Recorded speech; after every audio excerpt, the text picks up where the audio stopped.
Do you guys remember when like every big YouTuber said that they were all gonna start dropping music? Or not even said that they were, they just started dropping music. And it was just the most abhorrently terrible you've ever heard? Well, I know that probably sounds like a weird way to start a Warframe video, and no, I am not dropping music, but it reminded me of this one clip of Jake Paul at the beginning of this terrible song where he says, I made this in one day. and the reason I think of it is because I literally got my Vauban Prime, put all of my forma onto him that I needed to use at least, and you know, found a build, and I still have 0.0% usage time because I have never played Vauban before in my life. I bet my normal Vauban is really, yeah, he's also mad low, but he was one of the first 3 frames I had back in like 2017. So yes, like you, Jake Paul, I also made this in one day. Except unlike you, this is actually not a terrible video. So Vauban just got a retouch, not a rework, which I think is actually accurate wording, because the functionality of all of his abilities has remained pretty much exactly the same. They just made the numbers and the way that they work and how it interacts with itself actually feel like a 2025 kit compared to, I don't know, like a 2013 kit. I have no clue when this guy came out. I've already been yapping about Jake Paul in a Warframe video, so let's just get right into what has changed. Starting off with something that hasn't changed at all with his passive. Previously, this used to say something different. I wish I could tell you what it was, but Vauban's passive is simply 25% more damage to incapacitated enemies, but it is actually multiplicative, and that was the confusing thing about this passive before. It wasn't really that clear. So yes, this is a 1.25 times damage multiplier against all incapacitated enemies, but there is a bit of nuance in what incapacitated actually means. If we consider the incapacitation that comes from using his first ability, Tesla Nervos, then yes, this does count for the damage buff. But if we're talking about like staggering enemies by hitting them with our melee, we don't get a buff for that. It has to come from either Vauban's abilities or the electric status effect. Though there is a bit of a catch there. DE did say that while they have made the electric status effect from Tesla Nervos be able to give you the damage buff from his passive, all electric procs, like ones that come from your weapons, don't work with it currently, but they've said that they're going to change it, so we'll just assume that that is how it will function very soon. And one last thing to add about this passive, it does actually double dip on damaging status effects. So you can rest assured that I am going to take advantage of that in a couple ways. Vauban's first ability, Tesla Nervos, is quite simple. You can either tap to throw out a single Nervos, or Nervo, or you can hold down to get a couple of them that does scale off strength if I remember correctly. When you throw these out, they're going to follow Vauban around, but more importantly, latch onto enemies that are within range and then do a whole bunch of stuff, as you can see from the mess of numbers and visual effects going on the screen right now.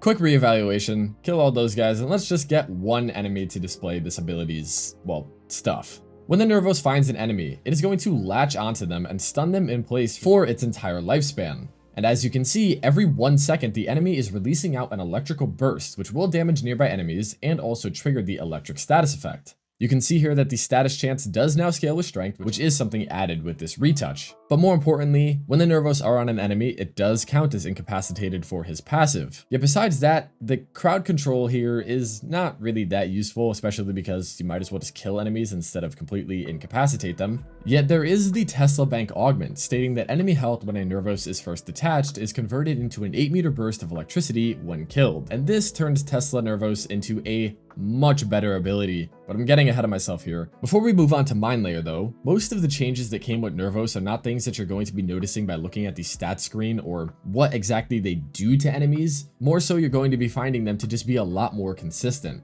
The biggest improvements with this ability definitely come in the AI that they have. You can expect them to be a lot more consistent in finding enemies to debuff. And this augment now actually adds a marker to enemies, which is really nice. Now we have Mind Layer, which has been changed a lot relative to its previous incarnation. I am not a fan of cycle abilities. I pretty much always find only one of them to actually be good. I think a great example of this is if we go onto, nope, that's not Zaku. If we go onto Zaku and you look at the Lost, the only one of these 3 that actually does something is Gaze. Both Accuse and Deny are pretty worthless. So it's really, really nice that DE has decided to condense the 4 different kinds of mines you could toss out into just a tap and hold version, because having to cycle between those 4 was just so annoying. But now, just tapping the ability is going to give you the Flechette and Tether mine now, which looks like this. The tether is going to pull in enemies, and then the flechette is going to drag them in and deal damage as it normally does. Now, if you watched the dev stream, you probably did see Pablo say that he had to really hold himself back from fixing flechette orb, which they did, or didn't. Basically, flechette is still broken. It still scales off of weapon damage buffs like Nourish, and can still get critical damage buffs from like Arcane Crepuscular, Tenacious Bond, Arcane Avenger still works for it if I remember correctly. All of those things still work, which means that Flechette Orb is still the best damage dealer in all of Vauban's kit. But I find Flechette Orb to be kind of boring. So, this is going to be a Photon Strike build, but Flechette Orb is still really good. And it's technically better than Strike, but whatever. This is the Vector Overdrive pad, a lot easier to read now. When you step onto it, a few things happen. You kind of get lurched forward, and now you also gain a 25% speed boost that does scale with strength. I'm pretty sure you can do some cool stuff with like bullet jumping onto it, but one of the big QOL changes that you now see is that you have to actually like walk into it from the correct direction. You can't just walk at it from no direction and then have it just launch you. So that's really nice. And if you have a nice little setup like this, you can kind of push yourself real far forward. It's cool. Not really sure how much I'm going to be using it for the movement capabilities though. More importantly, when you step on it, you also just gain that weapon damage buff from stepping onto it now. And it scales with strength and is multiplicative with his passive. Unfortunately, it only applies to weapons and not abilities though, so we don't see a ton of utility out of it. Now we move on to Photon Strike, and let me just say, this is one of the most fun abilities in the game. Now, I know I was using it with Bastille right there, but even if we take away Bastille, I mean, it's just blowing shit up. Photon Strike saw a few changes, the biggest one being that now it will force proc the blast status on all enemies it hits, and it deals double damage to Overguard. But besides that, they reduced the energy cost, they gave it a higher base radius, and also some nice QOL interactions with Bastille to not make them have like anti-synergies. So when you pair that with the fact that this is a enemy level scaling ability, which means as an enemy's level goes up, so does the damage of this ability. Photon Strike is now just an, like, you throw it at enemies and you just say, I don't want you to be alive anymore, and then they die. And that is really fun. Especially when we use it with the, what is it called? Photon Repeater? Yeah, Photon Repeater. If a Photon Strike hits at least 5 enemies, the next cast will cost no energy and fire 2 additional strikes. This is literally the 500 kilogram bomb from Helldivers, except you can spam it as much as you want. So while this will be the focus of our build in a minute, I do have to cover Bastille, which has seen a couple of changes. Look at my mod config. I have nothing on, and if you have any familiarity with Vauban, you're now going to notice that they have, oh, well, I guess these guys weren't in range, so let me pull them in. There we go. They have removed the enemy cap off of Bastille, which is fantastic. So now, not only is every enemy walking in the area going to get armor stripped, as you can see, but now they're all going to get incapacitated. And when that Bastille runs out, you get the Vortex, which just drags them all in. Remember, I have no mods on right now, so, you know, that's pretty impressive. Jesus Christ, what the fuck? They also raised the armor cap that Bastille gives to you and allies considerably. I think it was a 50% increase from 1,000 to 1,500, which is pretty huge. But concerning Vortex, the only change that they made here is now the magnetic proc chance scales with ability strength, which is nice, if not all that meaningful. But removing the enemy cap, that's just huge, man. You can have 4 of these active at once, counting both the Bastilles and the Vortexes, which is pretty sick. And if you were to ask for my opinion on the Vauban retouch, I would say it is quite successful. Vauban's identity is still here. The way that you play him is still the same. It's not like they've taken anything in his kit and then just added something completely ridiculous, like I've seen some people say with the Valkyr and the, I don't know, I'm forgetting who else got reworked. The Oberon rework, there we go. There's nothing ridiculously stupid here, like giving Oberon Mesmer skin as his passive.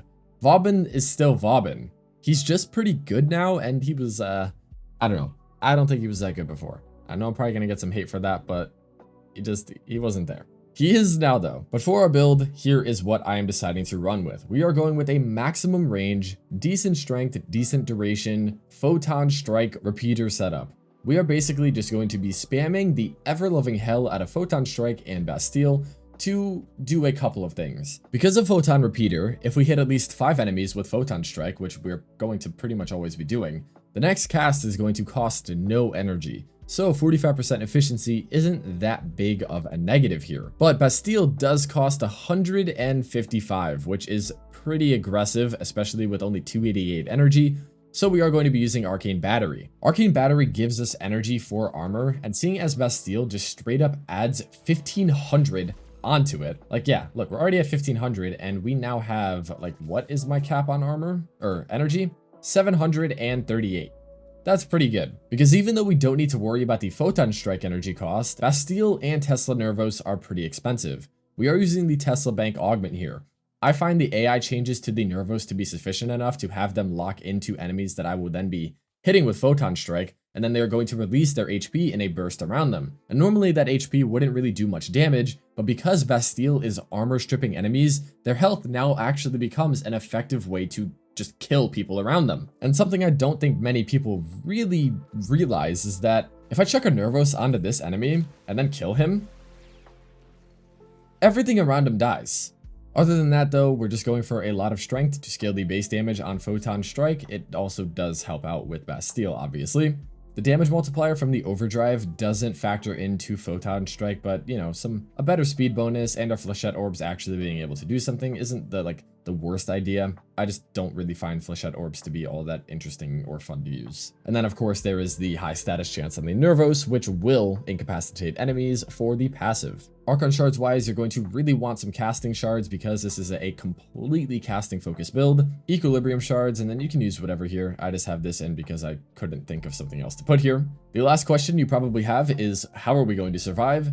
And that is because if we are going to kill every enemy with our abilities, we can come over to the Shade Prime Companion, and then because of its ghost precept, we are going to stay permanently invisible as we kill everything, and they won't really be able to do anything to us.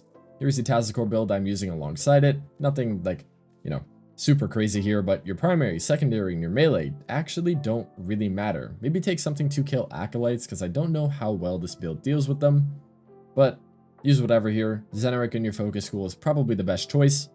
I do have to say, as a non-Vauban enjoyer pre this retouch, he is looking real good, everyone. Like, oh my god, just being able to chuck a Photon Strike into a group of enemies and then watch them all get evaporated is so satisfying. Yeah, they literally can't do anything. And you're completely invisible while all of this is happening. Ridiculous. Alright, I hope you enjoyed this quick look at the Vauban retouch. I will see all of you very soon for probably a kyaiiyt video, because I've had that in the back pocket for a couple of days now and I really need to post it. But yeah, enjoy the gameplay. I'll see you all very soon. Peace.